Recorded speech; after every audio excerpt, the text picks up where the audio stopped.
नमस्कार शेतकरी मित्रांनो. तर आजचा आपला विषय आहे कपाशी पिकातील तिसरी फवारणी. कपाशीच्या पिकामध्ये तिसऱ्या फवारणीमध्ये आपल्याला बोंडअळीच्या नियंत्रणासाठी फवारणी घ्यायची असते.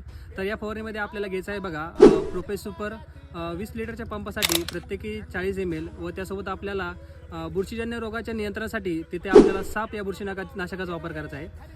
साप हे बुरशीनाशकसुद्धा आपल्याला प्रत्येकी पंपासाठी 40 ग्रॅम याप्रमाणे घ्यायचं आहे. तर आपल्या पिकामध्ये बोंडगळ होऊ नये किंवा पातेगळ होऊ नये, तसेच बोंडांच्या चांगल्या साईजसाठी चांगली वाढवण्यासाठी आपल्याला तिथे एक टॉनिकचाही देखील वापर करायचा आहे. त्या टॉनिकमध्ये आपण घेऊ शकतो इसाबियन या टॉनिकचा आपल्याला तिथे वापर करायचा आहे. इसाबियन हे टॉनिकसुद्धा आपल्याला प्रतिपंपासाठी 40 ml याप्रमाणे घ्यायचं आहे. आणि जर तुमच्या प्लॉटमध्ये जर पानांचा रंग असा पिवळसर झाला असेल तर तो आपल्याला कशामुळे होतो बघा की ते आपल्याला मॅग्नेशियम डेफिशियन्सीमुळे होत असतो. तिथे आपल्याला जर तसं जाणवत असेल तर आपण या फवारणीमध्ये मॅग्नेशियम प्रतिपंपासाठी 100 ग्राम प्रमाणे ही देखील ॲड करू शकतो. एकंदरीत या सर्व घटकांची जर आपण फवारणी केली तर आपल्या प्लॉटमध्ये लवकरात लवकर भविष्यात येणाऱ्या बोंडअळीच्या नियंत्रणासाठी नक्की मदत होईल व आपल्या प्लॉटची योग्यरित्या वाढ होईल.